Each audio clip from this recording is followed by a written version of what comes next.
सबको जय मसीह की। मैं प्रभु यीशु मसीह के नाम में कॉफी विद क्राइस्ट के 98th एपिसोड में एक बार फिर से आप सभी का स्वागत करता हूं। और आज हम जिस विषय पर बात करने वाले हैं वो विषय है मुलाकात से परमेश्वर की महिमा तक। जी हाँ मेरे प्रियो, और इस शीर्षक में जिस कहानी को हम समझने जा रहे हैं और जिस बात को हम समझने जा रहे हैं वो एक्चुअली बहुत गहरी है। और ये घटना हमें मिलती है निर्गमन की किताब उसके 34वें अध्याय के 29, 30 और 34, 35वें वचन में। तो आइए हम जल्दी से उस वचन का मनन करते हैं, उसके बाद हम इसकी गहरी और गूढ़ बातों को समझेंगे।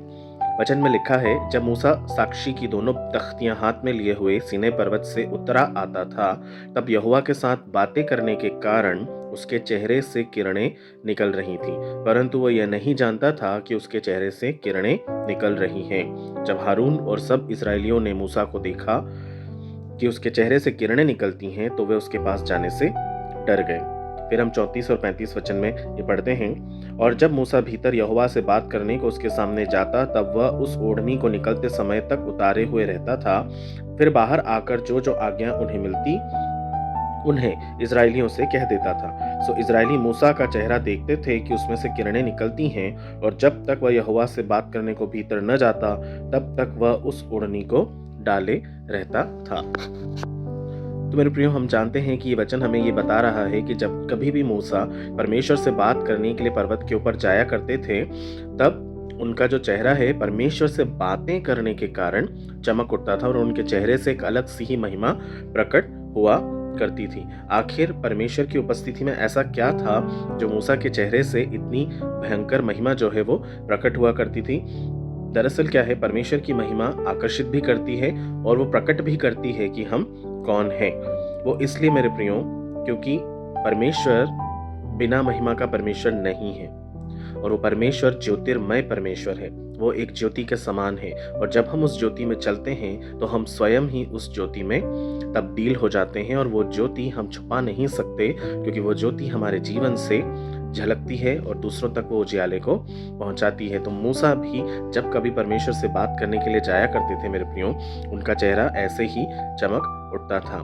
लेकिन अगर हम बात करें तो ये केवल मूसा ही के जीवन के लिए क्यों था, ये बाकी इजरायलियों के लिए क्यों नहीं था? और उसका सीधा सीधा कारण यही है कि मूसा जो थे वो परमेश्वर के चुने हुए दास थे, और इजराइल को छुड़ाने के लिए, मिस्र से छुड़ाकर लाने के लिए परमेश्वर ने उनका अभिषेक किया था। और इस अभिषेक के कारण केवल उनको ही ये अनुमति थी कि वे परमेश्वर से मुलाकात करने के लिए पर्वत पर जाया करते थे। और मुलाकात जब तक परमेश्वर से होती थी, तब तक मूसा का जो चेहरा है वो सारी उस तेज को, सारे उस ज्योतिर्मय प्रताप को वो एब्जॉर्ब कर लिया करते थे। और जैसे ही वो निकल कर बाहर आते थे, उनका चेहरा जो है वो चमकीला दिखाई देता था। ये जो परमेश्वर ने सीमा बांधी थी, सीमा से मतलब है कि ये जो रेस्ट्रिक्शन लगाया था कि केवल मूसा ही पर्वत पर आ सकते हैं, बाकी और कोई नहीं आ सकते हैं, तो मेरे प्रियो वो सिर्फ इसलिए था क्योंकि पाप की वजह से परमेश्वर की दूरी जो है लोगों की हो गई थी। ऐसा नहीं था कि परमेश्वर प्रेम नहीं करते थे अपने लोगों से, वो निश्चय करते थे, लेकिन पाप की वजह से वो दूरी आ गई थी। अब इसको समझना है तो हम ये इस बात को जानेंगे कि ये दूरी इसलिए नहीं थी कि परमेश्वर प्रेम नहीं करते थे। नहीं मेरे प्रियो, ये इसलिए था क्योंकि उनकी जो पवित्रता थी वो वास्तविक पवित्रता थी, और उनका जो पाप है, मतलब जो लोगों का पाप है, वो भी वास्तविक पाप है। अब हमें इस बात को समझना है कि समस्या यहाँ पर ये नहीं थी कि परमेश्वर दूर हो गए थे, समस्या ये थी कि पाप बीच में था, और उस पाप के होने के कारण कोई भी उस पवित्र पर्वत को छू भी नहीं सकता था। निर्गमन 19:12 में लिखा है, तू लोगों के लिए चारों ओर सीमा बांध देना, जो कोई उस पर्वत को छुए वह अवश्य मार डाला जाए। तो मेरे प्रियो, वो यही रीजन था कि पाप ने परमेश्वर से इंसान की दूरी इतनी कर दी थी कि वो उसे छू भी नहीं सकते थे। फिर हम समझेंगे कि आखिर मूसा को ओढ़नी या घूंघट क्यों ढाके रहना पड़ता था।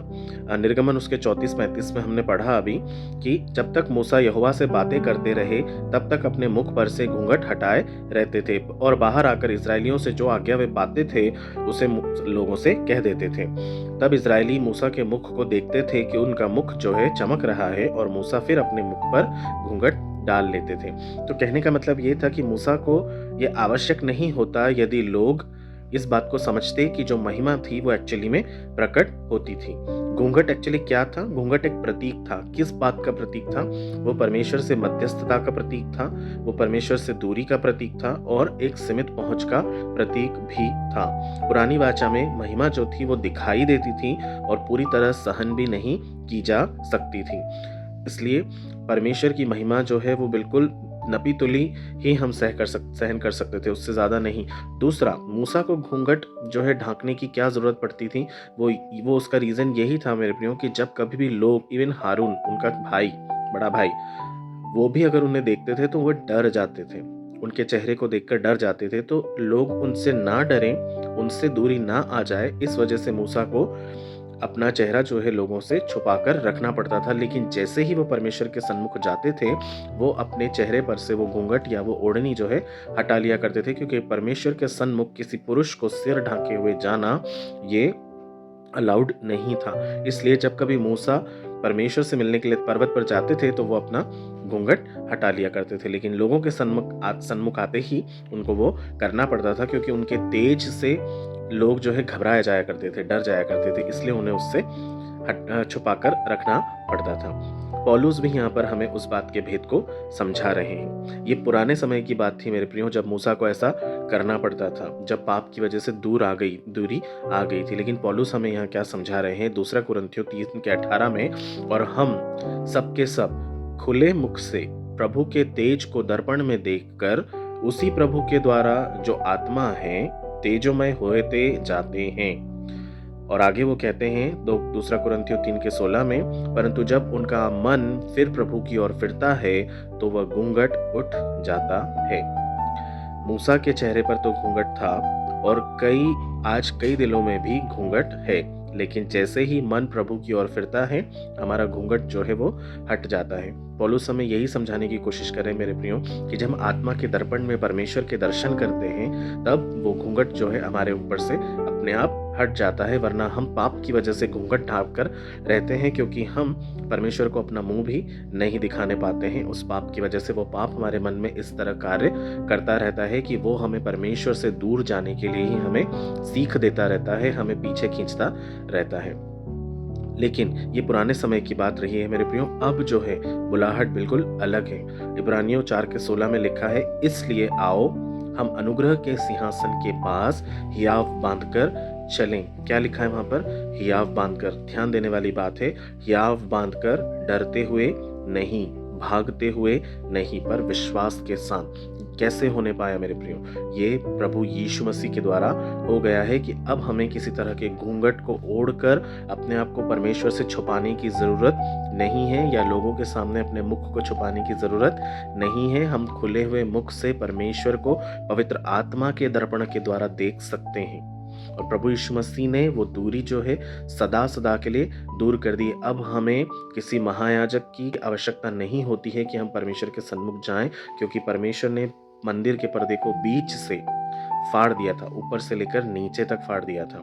उसका प्रतीक था मेरे प्रियो कि अब वो दूरी आपके और परमेश्वर के बीच में नहीं रही। यीशु मसीह ने उसे पूरा कर दिया है। अब आप स्वयं परमेश्वर के निकट जा सकते हैं, अर्जी चढ़ा सकते हैं, प्रार्थना कर सकते हैं, परमेश्वर से बातचीत कर सकते हैं। परमेश्वर ने तब मूसा से कहा था कि मूसा मेरे मित्र के समान है, मैं उसे मित्र के समान बात करता हूँ। लेकिन मेरे प्रियो, आज वो हमसे भी ये कहते हैं कि तुम भी मेरे मित्र के समान हो। मूसा परमेश्वर के सहायक थे, लेकिन हम पवित्र आत्मा के द्वारा उसके ले पालक पुत्र और पुत्रियां बन चुके हैं मेरे प्रियो।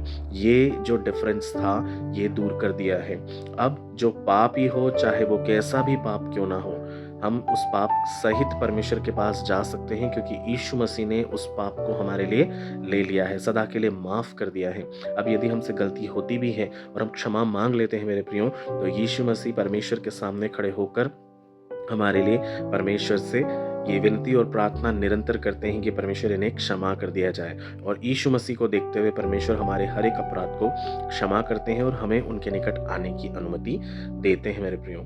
इस बात को हमें समझना होगा कि वो महिमा जो पहले प्रकट होती थी, अब वो भले ही प्रकट हमारे चेहरे से ना हो, लेकिन वो हमारे जीवन के द्वारा प्रकट जरूर होती है। सीनै पर्वत पर लोग कांप जाया करते थे, लेकिन कलवरी क्रूस पर परमेश्वर ने उन सारे पाप श्राप को हटाकर पर्दे को फाड़ दिया था। इससे क्या हो गया था?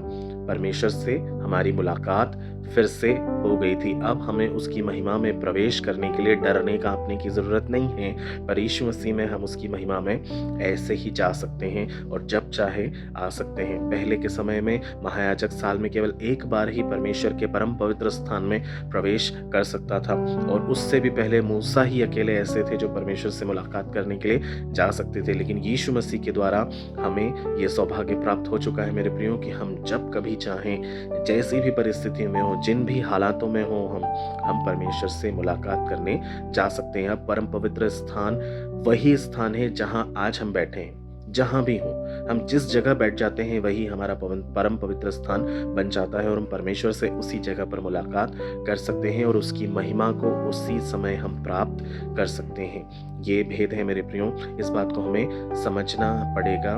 मूसा का चेहरा तो कुछ समय तक चमकता था और फिर वह तेज घट जाया करता था, पर मसीह यीशु की जो महिमा है, जो उसके द्वारा हमें भी प्राप्त होती है, वह अनंत है, वो कभी घटने की नहीं है। मूसा ने महिमा को तो प्रतिबिंबित किया था, पर यीशु मसीह स्वयं महिमा में है। यानी जब कभी हम परमेश्वर की निकटाई में जाते हैं, उसकी निकटता में बढ़ते हैं मेरे प्रियो, यीशु मसीह हमसे आ मिलते हैं। वो स्वयं महिमा है, हम उसे धारण कर लेते हैं। प्रभु यीशु मसीह क्या कहते हैं? मुझे धारण कर लो, मुझे पहन लो। तो जब हम यीशु मसीह को पहन लेते हैं मेरे प्रियो, तो हम उस परमेश्वर की अनंत महिमा को पहन लेते हैं और वो कभी घटने की नहीं है।